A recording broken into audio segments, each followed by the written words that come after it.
Hej och varmt välkomna till Timbro. Jag heter Karin Svanborg Sjövall, jag är VD här och idag har vi ett mycket fint och speciellt besök från Deirdre Mccloskey som är en av mina absoluta favoritförfattare och som är här idag för ett evenemang som vi gör på Timbro. And now I'll switch to English. Certainly, please do. So again, a warm welcome, and I'm really happy to have you here. Thank you, I'm glad to be here. You have recently published a book that has attracted widespread attention, Bourgeois Equality, How Ideas, Not Capital or Institutions Enriched the World. Would you mind expanding a little bit about the project at large? Well, the three are called the bourgeois era, and it's called bourgeois because I want to work against the presumption that being middle class, being involved in trade or invention or so on is a bad thing.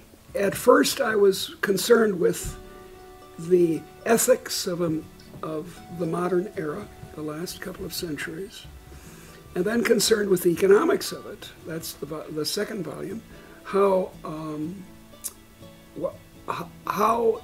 economics sheds light on what happened in the last couple of centuries, and how it fails to, in some ways, fails to shed light.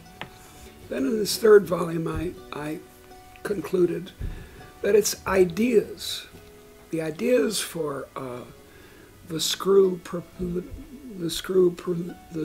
propeller by Ericsson, the great Swedish engineer, say, but also the liberal idea that allowed him, in an English expression, to have a go.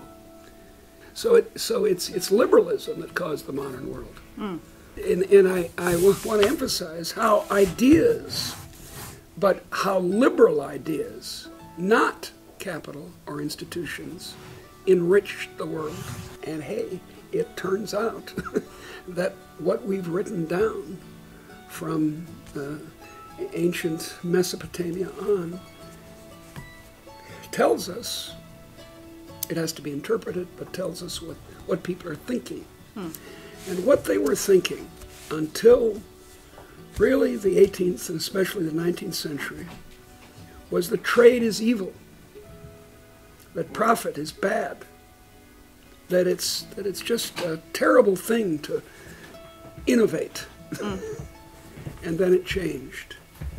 And that made all the difference. The ordinary person was empowered. You also discuss the concept of the ethics of capitalism. Yeah. Is there such a thing as capitalist ethics? Well, there certainly is, and the first book is called The Bourgeois Virtues. And when I first proposed to present it to the Institute for Advanced Study at Princeton, the Einstein Institute, the secretary called me up and asked me for a title. And I said, The Bourgeois Virtues. And she laughed. And that encapsulates the problem I'm trying to solve in people's minds. Because they think of it as an absurdity, that a person can be a participant in the economy and be virtuous. They think that somehow being an entrepreneur or offering services to people at a price, pardon me, I have a cold, is terribly corrupting. So that book was an attempt to show that no, that's not right. It's not. It doesn't make you a saint, but being an entrepreneur doesn't make you a sinner either. The trend today is, however, not that people tend to encourage trade. I mean, if you look into the political discussions in the US today, but also the discussions that we're having in Europe on TTIP and so forth, that protectionism and anti-trade sentiments is really spreading also within the center-right movement. And it's such a shame because the Walmart, to take a black beast of the left in the United States, Walmart, has been a tremendous boon, a tremendous advantage for poor people. It's mainly poor people who go to Walmart. It's not a bunch of sophisticates or professors. They go to Trader Joe's or something more fancy. And the advantage of trading with China is that you get hammers and furniture much cheaper. In fact, a great Swedish company, IKEA, is another poor person enriching innovation. I mean, furniture stores are terrible places. They have this enormous stock that they don't sell, whereas his idea, of course, he now lives in Switzerland. Yeah. But his idea was a very good one to make good, inexpensive furniture available to poor people. Mm. So it's poor people who get the benefit of free trade. Yeah. Yet you can always make the case that my industry should be protected. Not yours, oh no. Free trade for you, but pour moi. You know, and it's tiresome because we can't, you know, the terrible case is Argentina, where for 100 years Argentina's income has been falling down the league tables. Once it was one of the richest countries in the world because they developed the idea that you could subsidize everybody. Yeah. So I tax you to subsidize me and tax me to subsidize you. Think of it, dear. Again, wealth needs to be created somewhere. Wealth needs to be created. I prefer to call it trade-tested betterment. But it's gotta be betterment. But it has to be trade-tested. You have to know whether people are actually willing to pay for it. If the IKEA furniture didn't sell, it wouldn't be one of the world's great companies as it is. If you would have to make a prognosis on the ideas that you discussed, so Yeah. the ideas and the values that have underpinned the very positive development that the Western world has seen in the past 100 years. In the past 200, really. 200 years. Would you say that they are looking into a bright future, or? Yeah, and here's why. Because of really crude and obvious demonstration effects. China and India adopted liberal ideas. Now, believe me, I know they're not perfect, but they certainly moved away from central planning socialism, both of them did, or what they called in India the license Raj, where everything had to have the permission of the state, and of course the man from the state always had his hand out for a bribe. And that became very unpopular in India in the 1970s and 80s, and then they adopted a more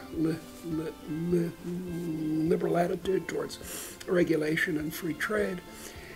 And those economies have grown like amazing rates, 5 to 10% in real terms per capita per year. An earlier example was Hong Kong. Another example is in sub-Saharan Africa is Botswana. And they've all done very well. And I think that will overwhelm the unfortunate confusions of our friends on the left and some on the right about protection and let's be nationalistic and keep the foreigners away and not let anyone open a new business because that might disturb things. And I think there's a great future for us. Contrary to some people like Bob Gordon and Tyler Cohen, old friends of mine who write in this very pessimistic way, I think the next 100 years is going to be a tremendously enriching period in which the whole world becomes as rich as Sweden. There's no reason that people in Zimbabwe could have normal human capabilities, no reason why they can't be as wealthy as people in Stockholm. And when they are, the creativity that will cause that and then will be released by that is just amazing. The artistic, intellectual,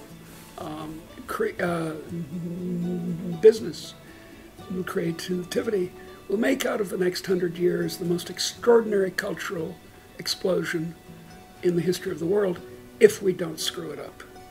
Now, in August of 1914, we Europeans seriously screwed it up. So let's not do that again, dears. Let's not have another World War I or III. No, let's. I sincerely hope you're right. and gratefully, I actually think you are as well. Yeah. Thank you so much for Thank having you, this Deirdre. It's been conversation. fun. And again, jag hoppas att alla köper den här boken och att ni också köper de 2 som kom innan. För det är en stor och häftig intellektuell upplevelse. Tack. Thank you, Deirdre.